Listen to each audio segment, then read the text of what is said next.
महाराष्ट्रामध्ये माझा अजून एक कागद राहिला कुणाकडे तरी बघू त्याच्यात आहे का?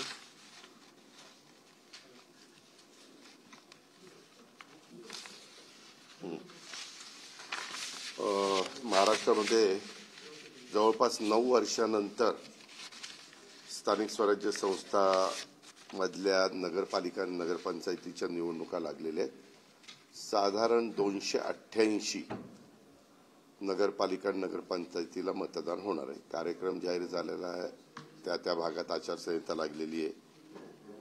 मी काल पुणे जिल्ह्याचं माझ्या सहकार्य मित्रांना एकत्र घेऊन आढावा घेतला आणि त्याच्या आधी सोमवार ते शुक्रवार मी मुंबईमध्ये राज्याच्या बद्दलचा मी सुनील तटकरे आणि बाकीचे आमचे सगळे सहकारी आम्ही सगळ्यांनी मिळून तो आढावा घेतला. आता बारामतीमध्ये आज मी सकाळपासून थोडीशी चाचपणी केली. आपल्याला सगळ्यांनाच माहिती आहे की ही नगरपालिका पूर्वी आघाडीवर लढली जायची किंवा अशा पद्धतीनं म्हणजे स्वर्गीय कारभारी अण्णा असताना पण स्वर्गीय विनोद कुमार गुजर साहेब असताना पण त्यांचे पॅनल व्हायचे आणि निवडणूक लढली जायची आणि जे येतील ते पवार साहेबांचे असं साधारण त्या काळातलं सूत्र होतं.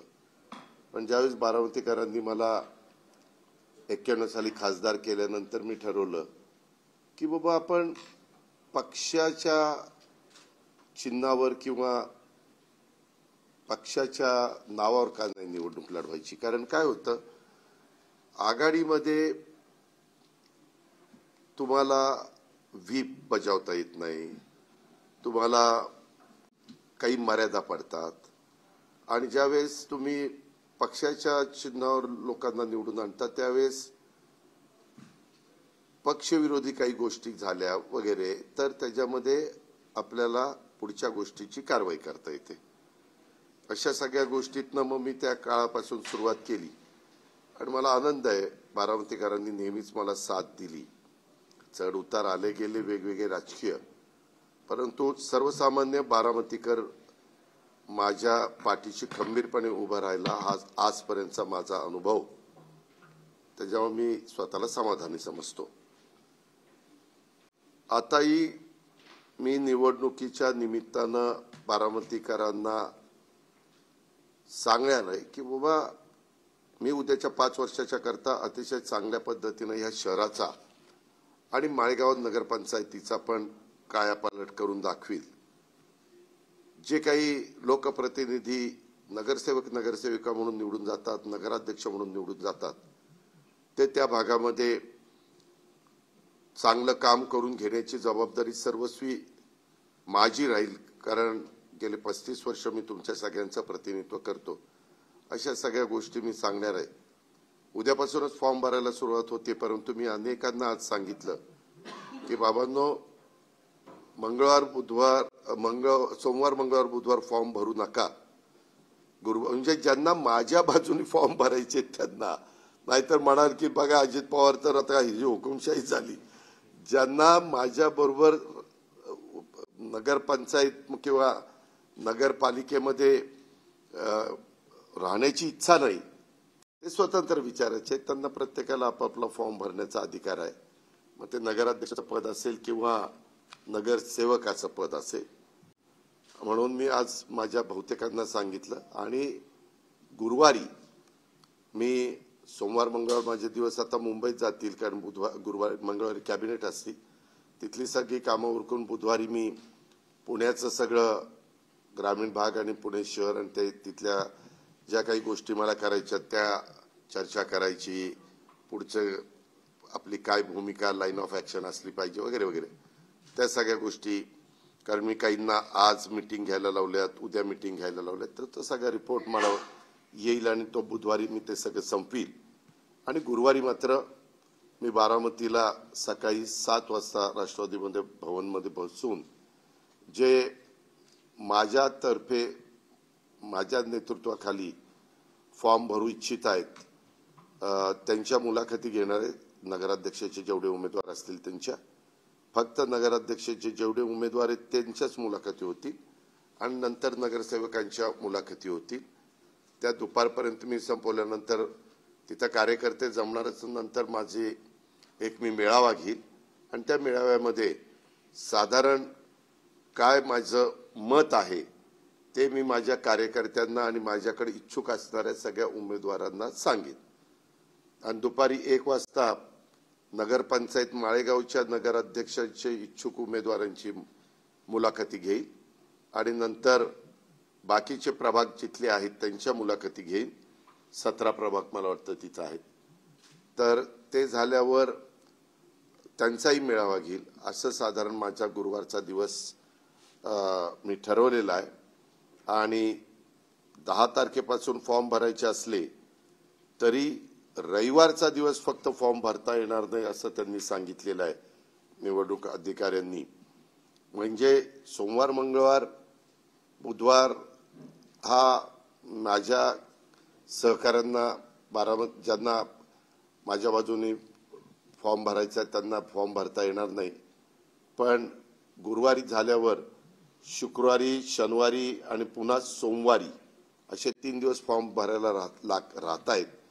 आणि सोमवार, मंगळवार, बुधवार फॉर्मच्या बद्दलची जी माहिती लागते, बरीच वेगवेगळ्या प्रकारचे दाखले वगैरे लागतात, ते त्यांनी कलेक्ट करावेत. अशा पद्धतीनं मी साधारण निर्णय घेतलेला आहे. आणि त्या पद्धतीनं बारामतीमध्ये साधारण माझ्या माहितीप्रमाणे 41 सदस्य संख्या आहे आणि नगराध्यक्षपद हे सर्वसाधारण आहे आणि खाली 17 सदस्य संख्या नगराध्यक्षपद अनुसूचित जाती ह्या करता आहे.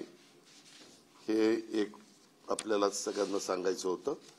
आणि एक झालंय, हे सगळं झाल्यावर पार अर्ज मागे घेण्याची अंतिम तारीख 25 आहे आणि 26ला चिन्ह वाटप होणार आहे. म्हणजे इतरांना पुढे 6 दिवस राहत आहेत. त्याच्यामुळे मी राज्यात पण किंवा इतर पण राजकीय पक्षाचे सगळेच जण फॉर्म भरायला सुरुवात झाली की सभा सुरू करतील. मी पण माझा प्रोग्राम चॉकआउट करतो की आम्ही पण वेगवेगळ्या भागात कुणी जायचं ते ठरवणार आहे. ते उद्याच मंगळवारी ठरवून ती जबाबदारी ज्या त्यांच्यावर देणार आहे. आणि आपल्या इथं साधारण 26ला अंतिम चित्र झाल्यावर 2 तारखेला मतदान आहे. अशा प्रकारची ती एकंदरीत परिस्थिती. पण मध्ये गॅप मात्र मोठा आहे. अर्थात नगरपालिका, नगरपंचायतीमध्ये जरी 20 प्रभाग किंवा 17 प्रभाग असे काही असले तरी मतदारांची संख्या फार काही नसती. तुलनात्मक लोकसभा, विधानसभेला असती तशी. आता आपल्याच बारामतीतलं जर बघायचं म्हटलं तर 1 नंबरला मतदारांची संख्या 6,500 आहे. पण 2 नंबरला 3500 आहे, 3300 आहे, 3900 असं आहे. म्हणजे सगळ्यांना ते चिन्ह पोचेपर्यंत कुठली अडचण येईल असं मला वाटत नाही बारामतीमध्ये. आणि नगरपंचायत झाल्यानंतर माळेगावमध्ये पण मोठ्या प्रमाणावर कामं करण्याचा प्रयत्न आम्ही महायुतीच्या सरकारच्या माध्यमातून केलेला आहे. हे पत्रकार म्हणून आपण पण जाणता. आणि अजूनही आमची बरीचशी कामं पाईपलाईनमध्ये आहेत. अजूनही वेगवेगळ्या प्रकारच्या समस्या म्हणजे सोलरवर बारामती शहरामध्ये स्ट्रीट लाईटला लागणारी जेवढी वीज लागते ते पण मी आता प्रोजेक्ट हातामध्ये घेतलेला आहे. अशा पद्धतीनं बऱ्याच गोष्टी आम्ही त्या बाबतीमध्ये करतोय. तसंच मला दुसरं एक तुम्हाला सांगायचं होतं. हे झालं येणाऱ्या निवडणुकीच्या बाबतीत. बाकीची पण जबाबदारी जेजुरीची, सासवडची, फुरसुंगी, उरळी देवाची किंवा इकडं दौंड, इंदापूर, शिरूर, खेड म्हणजे राजगुरुनगर, चाकण, आळंदी, तळेगाव, दाभाडे, वडगाव, मावळ, लोणावळा, तिकडं भोर, तिकडं जुन्नर, आता नवीन मनसर झालंय. अशा वेगवेगळ्या निवडणुका होणार आहेत. त्याच्याबद्दल पण आम्ही सगळेजण लक्ष ठेवून आणि राज्यात पण चाललेले आहेत तिथं पण आम्ही पण लक्ष ठेवून आमचे मित्रपक्ष पण लक्ष ठेवून आहेत आणि समोरचे विरोधक पण लक्ष ठेवून, हे मला आपल्या सगळ्यांच्या निदर्शनास आणून द्यायचं होतं.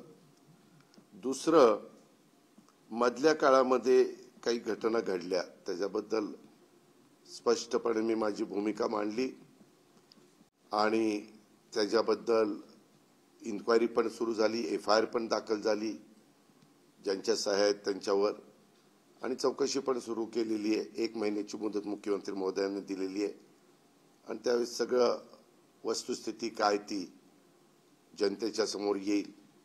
कारण 1 रुपयाचा व्यवहार न करता नुसते आकडे लिहून कसा कागद होऊ शकतो ते आजपर्यंत मला काही कळलेलं नाहीये.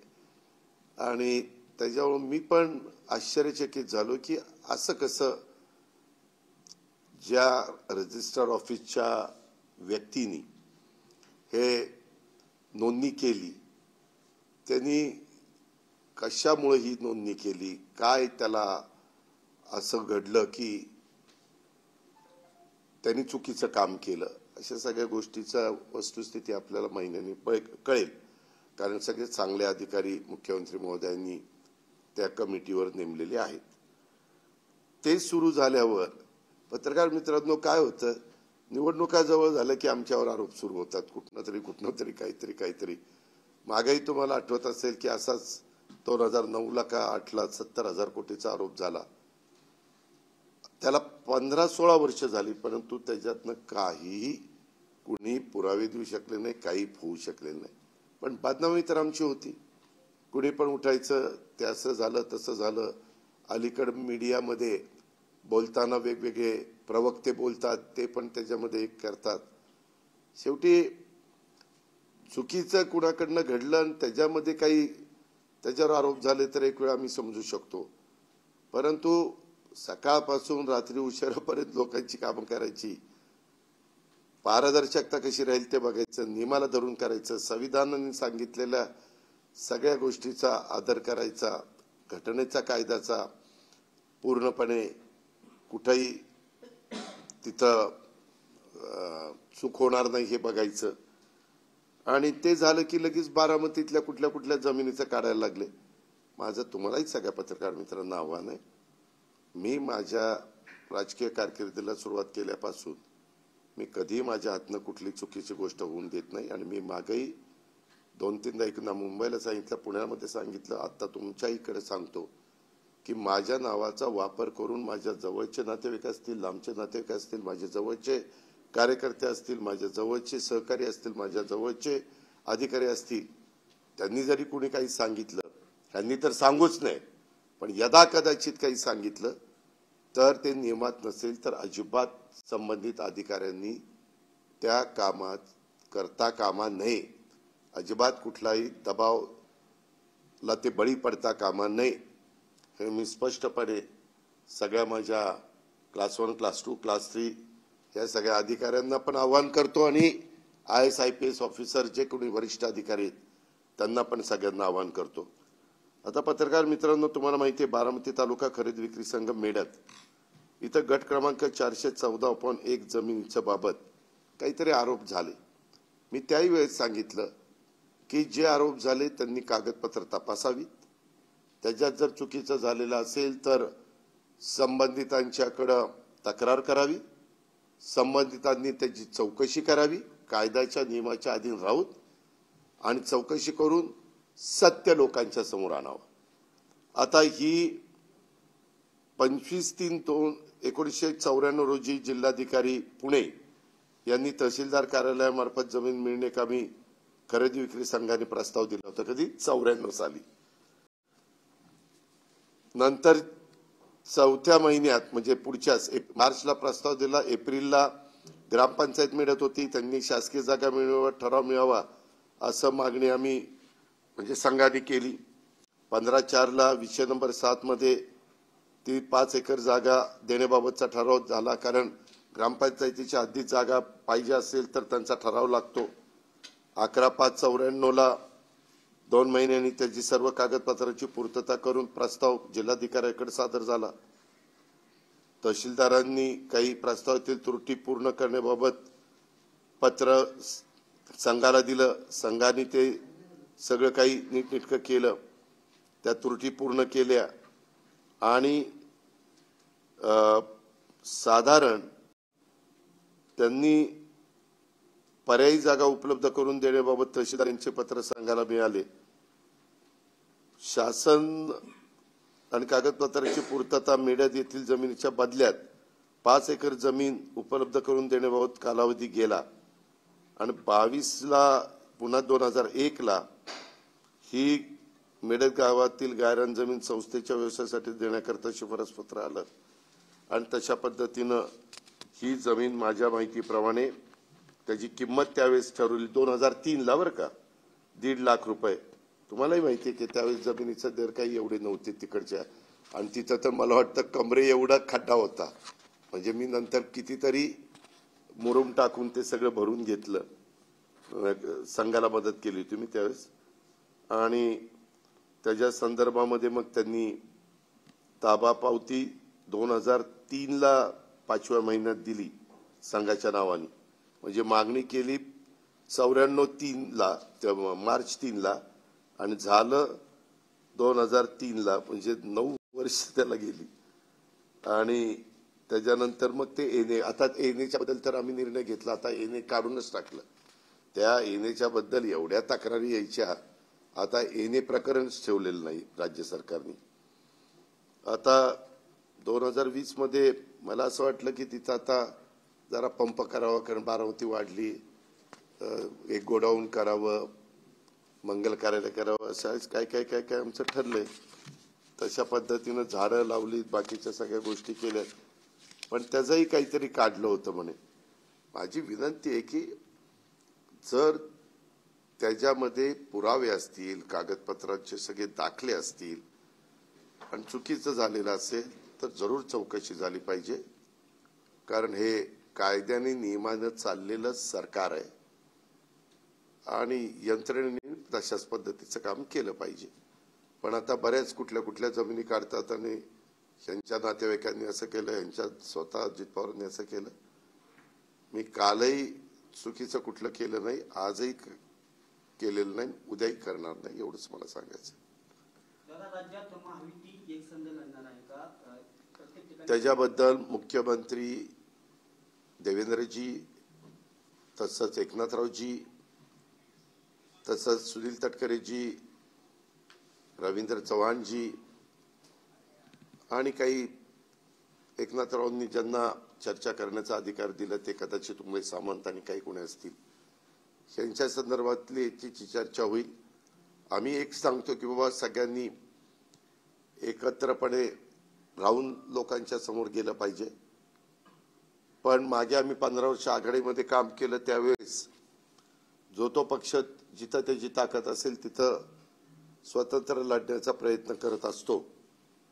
जिथं स्वतंत्र लढल्यानंतर मताची विभागणी होऊन फायदा होणार नसेल तर तिथं एकत्रपणे आजपर्यंत जे ते लोक गेलेले आहेत.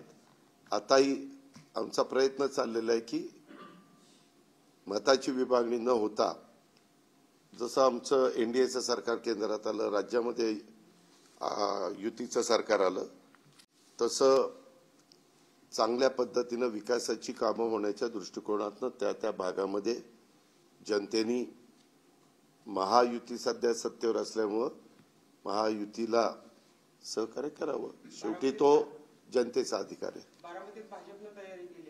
मी सांगितलं ना, आम्ही आव्हान करतोय, तयारी करायची. प्रत्येक जण आपापला ताकद आजमावण्याचा प्रयत्न करतो. प्रयत्न करणं आपल्या हातात आहे. यश आलं ठीक, नाही यश आलं तर ज्या गोष्टी घडतील त्याला सामोरं जायचं.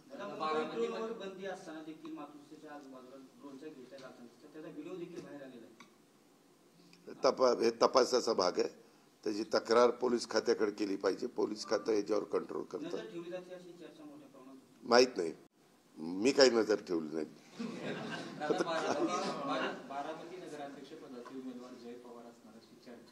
मी पण ती चर्चा ऐकली. मला आज पण बरेच जण म्हणाले, परंतु तसं काही होणार नाही. दादा, खरं तर 10 दिवस राहिलेले अजून कुठलाही निर्णय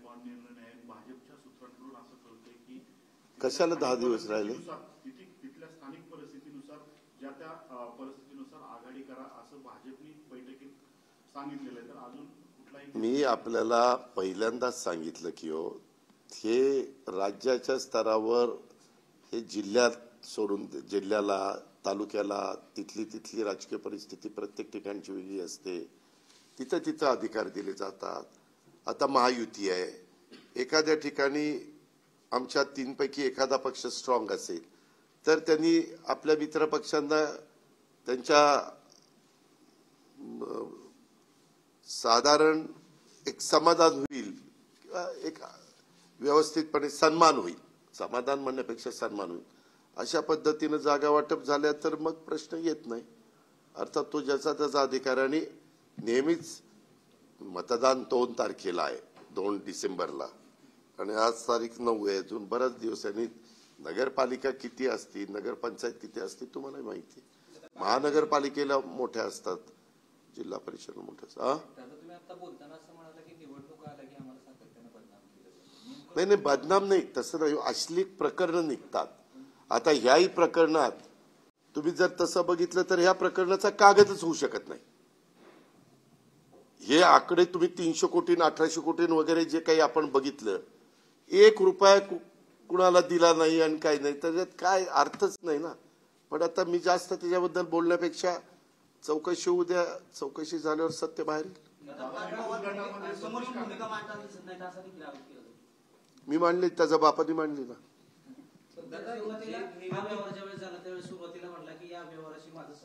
नंबर एक मिनिट काय होतं, मी म्हणून तुमच्याशी जरा बोलायला, कारण तुम्ही काही कसलेही प्रश्न विचारता. त्यावेळेस मी असं म्हणलो होतो की मी सकाळपासून त्या आढावा बैठका घेतोय. त्या आढावा बैठका घेऊन मी आत्ता बाहेर आलोय. तिथं मीडियाशी मी बोलायचो. मी उद्याच्याला मात्र संध्याकाळी म्हणजे मी सगळी माहिती घेऊन तुमच्याशी बोलीन. आणि त्या दिवशी बोललो, दुसऱ्या दिवशी संध्याकाळी बोललो. कारण आपल्याला ज्या गोष्टीची अजिबातच माहिती नव्हती ती माहिती घेतल्याशी मी बोलतो. अजित पवार म्हणून पण बोलतो, परंतु तुम्ही लावताना राज्याचे उपमुख्यमंत्री अजित पवार असं म्हणले. मी जरी म्हणलो आता मी एक नागरिक म्हणून बोलतो, तरी तुम्ही सांगताना काय म्हणणार, हा उपमुख्यमंत्री स्टेटमेंट केलं म्हणणार ना. त्याच्यावर मी सांगितलं होतं आणि मी केलं ना. दुसऱ्या दिवशी स्टेटमेंट केलं, लगेचच ते काय ते कॅन्सलेशन केलं, त्या कंपनीची माहिती घेतली, सगळं काही केलं.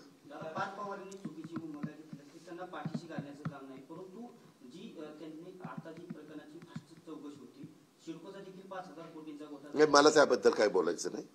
मी फक्त ह्याच्या संदर्भामध्ये माझं डायरेक्ट ब्लड रिलेशनच तिथं होतं. म्हणून मी सांगितलं की ही चौकशी व्यवस्थितपणे झाली पाहिजे. मुख्यमंत्र्यांनी पण ते ताबडतोब सूचना दिल्या, त्याच्यामध्ये GR पण काढला आणि चौकशी झाली. त्या दिवशी मला वाटतं नोंदणी कार्यालयावर धाड पण पडली, म्हणजे पोलिसांनी रेड पण टाकली कागदपत्र वगैरे जमा करण्याच्या करता. असं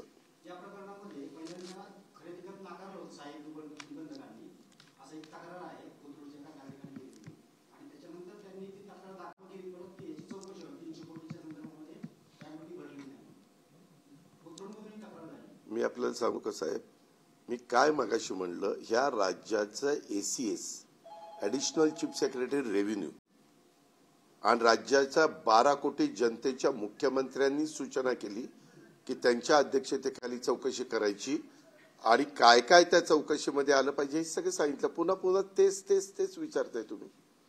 आता ती चौकशीमध्ये त्यांनी करताना ज्याला कोणाला काय माहिती असेल त्यांनी द्यावी तिथं. अरे जे काय त्याच्यामध्ये त्यांनी काय सांगितलंय, माझ्याकडे आता तो कागद नाही, मी काल प्रेसला वाचून दाखवला की अशा प्रकारच्या पुन्हा चुका घडणार नाही म्हणून काय काळजी घेतली पाहिजे, काय खबरदारी घेतली पाहिजे शासन म्हणून. म्हणजे आमचा नोंदणी विभाग असेल किंवा संबंधित अधिकारी असतील, त्याची चौकशी झाल्यानंतर त्याचाही रिपोर्ट ते देतील ना. कारण त्याच्यात विभागीय आयुक्त पण आहेत, कलेक्टर पण आहेत, जौमोद्दी आयुक्त पण आहेत, असे बरेच जण आहेत. राष्ट्रवादी अशी अवलाद आहे की ती सत्तेशिवाय शांत बसू शकत नाही आणि पाण्यातून जसा मासा बाहेर काढल्यानंतर तर पडतो तशी अशी अवस्था राष्ट्रवादीची. विनाशकाले विपरीत बुद्धी आम्हाला काही बोलायचं नाही, कारण आम्ही मित्र पक्षांना आम्ही सुसंस्कृत महाराष्ट्रामध्ये राजकारण करतो. यशवंतराव चव्हाण साहेबांनी तो सुसंस्कृतपणा शिकवलेला आहे. दुसऱ्यांनी वेडेपणा केला, असे काही बेजबाबदार आरोप केले म्हणून आपण त्याला उत्तर देऊन लगेच तुम्ही आहेच ना तानाजीराव सावंत, आपण असं म्हणलं, अजित पवार असं म्हणले, आता तुमचं काय म्हणणं? तुम्हालाही मीडिया चालवायचा असतो, 24 तास काहीतरी दाखवायला पाहिजे ना. त्याच्यामुळे मला काही त्याच्याबद्दल बोलायचं नाही. नगरसेवकांची संख्या बारामतीमध्ये मागच्या तुलनेत वाढलेली आहे आणि आपल्यावरती राज्याची जबाबदारी आहे, तर कसं काय कसली इच्छुकांची संख्या मोठी आहे, नगरसेवकांची संख्या जास्त आहे, एकंदरीत राज्यातलं चित्र आहे, तर प्रचाराचं नियोजन कशा पद्धतीने? ते माझं मी करतो, काळजी करू नको. असं कुणी पण, तू जरी एखाद्या पक्षाचा नेता असेल तर मी असं नियोजन करणार. कधी राजकीय लोक कार्ड सगळे ओपन करत नसतात, त्या वेळेसची परिस्थिती बघून त्या वेळेस निर्णय घेत असतात. मूळ जागा जी आहे ती महात्मा फुलेंच्या मालकीची ऐतिहासिक होती, मात्र कुठली कृषी विद्यापीठाकडे होती कुठली? हे कालच्या प्रकरणातली. अरे आता पुन्हा कशाला काढतात? त्याची चौकशी होणार आहे ना बाबा, चौकशीच होणार आहे. मगापासून तेच सांगतोय, तेच उघडायचं आहे. दादा, बारामती खरेदी विक्री संघाच्यावर जसा आरोप झाला तसंच तुमच्या सोनगावच्या जमिनीबाबत देखील परवाच्या पत्रकार परिषदेमध्ये उल्लेख झाला होता. मग मी सांगितलं ना, त्याची चौकशी करा. जर कुणी चुका केल्या असतील तर त्याच्यावर FIR दाखल करा आणि जी काही कारवाई असेल ती करा. काय अडचण?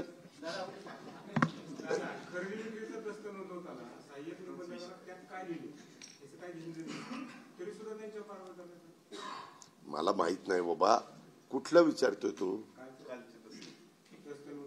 नाही, त्याच्यामध्ये आता शेवटी जे कारवाई ज्या डिपार्टमेंटनी केली, काहीतरी त्यांच्याकडं कागदपत्र आली असतील म्हणून त्यांनी जबाबदार धरला असेल. आता चौकशी समिती सगळ्या गोष्टीची चौकशी करेल ना.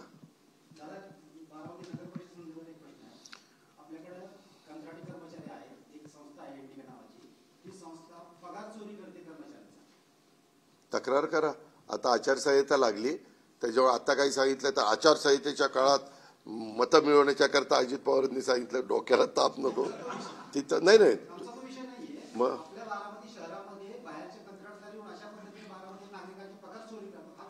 हो, विषय आहे.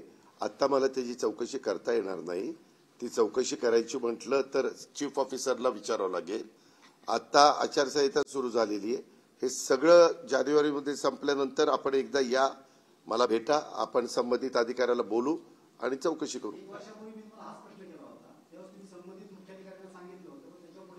त्याची बदली झाली, आता नवीन आलाय, आता परत या.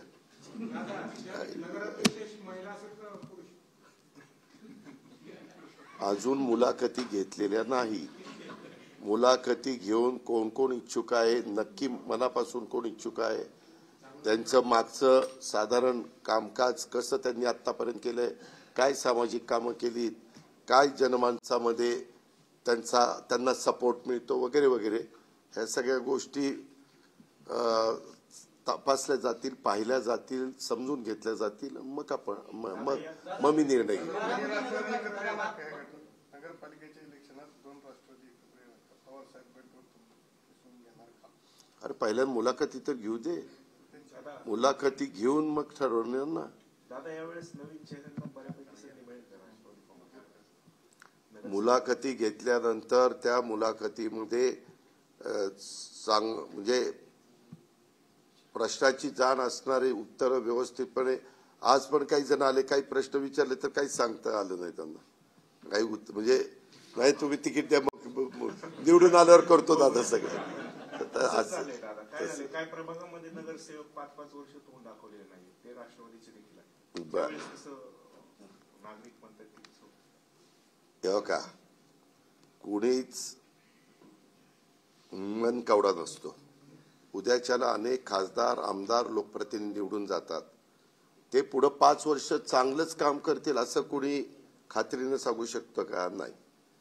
त्या निवडून गेलेल्या व्यक्तींनी पण तसं काम केलं पाहिजे आणि लोकांनी पण विचारपूर्वक असणाऱ्या उमेदवारांच्या मधनं बाबा दिला आपल्याला बाबासाहेब आंबेडकरांनी अधिकार, तो व्यवस्थितपणे समाजाचं भलं करणारा आहे का, सगळ्यांना बरोबर घेऊन जाणारा आहे का, जातीय सलोखा ठेवणारा आहे का, ह्या सगळ्या गोष्टी बघायच्या असतात. बारामती शहराची लोकसंख्या पाहिली तर बारामती शहरामध्ये जवळपास 50% अधिक ओबीसी आहेत. मग असं असताना यावेळी सर्वसाधारणमध्ये ओबीसीने नागरिक प्रजाची संधी आपल्या पक्षाच्या माध्यमातून दिली जाणार का? कारण गेल्या काही मी मुलाखती घेतल्याशिवाय मी काही त्याबद्दल सांगणार नाही. पत्रकार मित्रांनो, तुम्हाला माहिती आहे 2016ला निवडणुका ज्यावेळेस झाल्या त्यावेळेस ती ओबीसीला जागा होती. तरी देखील आम्ही त्या काळात महिला एक आम्हाला ऍक्टिव्ह वाटली, आम्ही दिली. बारामतीकरांनी निवडून दिलं, त्यांनी 5 वर्ष काम केलं. त्याच्यावर आता मला अजून उमेदवारच नक्की कोण कोण आहेत ह्याची आज काही भेटले, पण माझी जी कामाची पद्धत आहे, आज गेले 35 वर्ष मी किती निवडणुका केल्यात, किती आमदारकीची तिकीट दिलेत, खासदारकीची तिकीट दिली, मंत्री केले, राज्यमंत्री केले, अनेक जणांना केले ना, केले का नाही केले. मग त्याच्यामध्ये थोडंफार आम्हाला जरा त्याच्यातलं काही गोष्टी माहिती आहेत, त्या मी गुरुवारी हे करून एवढ्या आपल्या महत्वाच्या बारामतीचं प्रतिनिधित्व करत असताना ती व्यक्ती प्रथम नागरिक आहे, म्हणजे उद्याच्याला आपण जी काही निवडून देणार आहे किंवा नगरपंचायत माळेगावला पण तीच गोष्ट आहे, तर त्या पद्धतीने मी करीन. जरा नगराध्यक्षपदासाठी मोठ्या प्रमाणात इच्छुक आहे, पण कोणते निकष नगराध्यक्षपदासाठी सांगू? माझ्या मनाला जे योग्य वाटतील ते निकष.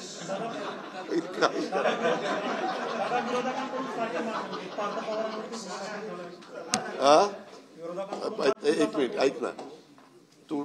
मी ह्याचं उत्तर मुंबईला पण दिलं, मी ह्याचं उत्तर पुण्याला पण दिलं, तरी तुला अजून हौस आहे प्रश्न विचारायचे. त्यामध्ये चंद्रशेखर बावनकुळे असे म्हणाले की तो कागद करत असताना जे तिथं सह्या केल्या, ज्यांनी जे तिथं आतमध्ये येऊन जबाबदार होते त्या तिघांच्यावर कारवाई केली FIR मध्ये. राधाकृष्ण विखे पाटील यांनी शेतकऱ्यांबाबत वक्तव्य केलंय की शेतकरी सोसायट्या काढतात आणि कर्जमाफीची वाट पाहतात. खऱ्या अर्थाने शेतकऱ्यांच्या जखमेवर मला शेतकऱ्यांच्या बद्दल आम्हाला आदर आहे. शेतकरी हा बळीराजा आहे, लाखाचा पोशिंदा आहे. त्या संदर्भामध्ये मी नक्की विखे पाटील साहेबांनी, कारण विखे पाटील साहेब पण शेतकरी आहेत, मी पण त्यांना अनेक वर्ष आम्ही एकमेकाला ओळखतो. मी त्याच्याबद्दल असाही प्रश्न मला माझे बारामतीचे पत्रकार मित्र विचारत होते, नक्की काय झालंय त्याची माहिती घेईल आणि मग गुरुवारी तुला उत्तर देईल.